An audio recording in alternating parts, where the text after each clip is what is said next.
bagian yang pertama. Saya akan melihat ini semua daripada aspek reform spirituality and piety. Yaitu bagaimana kita melihat dari pandangan reform tentang kerohanian dan kesalehan. Daripada aspek kasus daripada Raja Uzia ini. Maka tema saya yang pertama, yaitu kita akan melihat inkarnasi rohani vs degradasi rohani. Nah, di dalam bagian ini kita lihat, saudara, bahwa inkarnasi rohani itu harus senantiasa terjadi dalam kehidupan kita. Yaitu bagaimana firman setiap hari, setiap saat ada satu inkarnasi dalam kehidupan kita. Menjadi being daripada in life kita. In manner karakter kita. Nah, di sini kita melihat orang yang selalu mengalami inkarnasi rohani itu gairahnya pada hal-hal yang rohani setiap hari. Saya ulangi ya, gairahnya pada hal-hal rohani. John Piper lebih mengatakan, lebih saklek lagi, nafsunya. Ya kan? Nafsunya setiap hari itu kepada hal-hal rohani.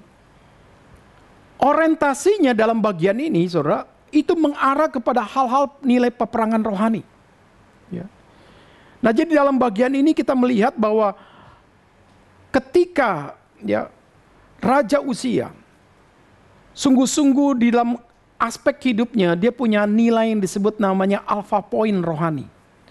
Yaitu alpha point rohani itu dimulai ketika dia 16 tahun dinobatkan menjadi raja. Nah, dia melihat dirinya itu I am nothing. Siapa saya masih remaja seperti ini menjadi raja?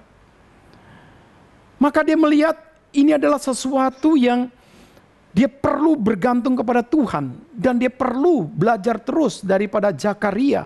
Apa itu firman Tuhan. Dan bagaimana dia harus mengenal Tuhan. Dan bagaimana dia harus mengenal diri. Dan mengenal akan setiap hal yang harus dia kerjakan. Maka kita melihat di sini apa yang dilakukan oleh Uzia. Ketika dia sungguh melakukan inkarnasi rohani itu.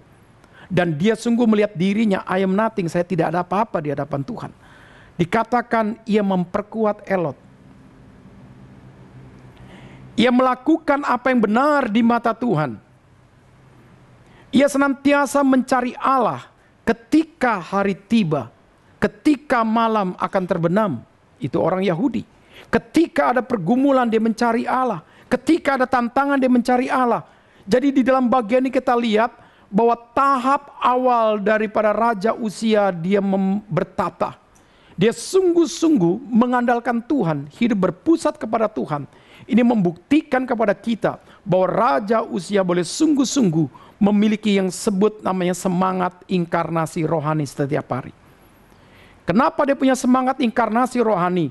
Karena dia melihat dirinya adalah tidak ada apa-apanya. I am nothing.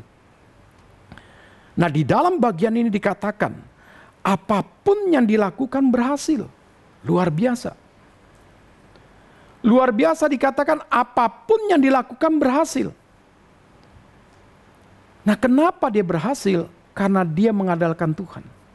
Kenapa dia berhasil? Karena dia sungguh-sungguh percaya akan setiap pertolongan Tuhan. Dia berhasil.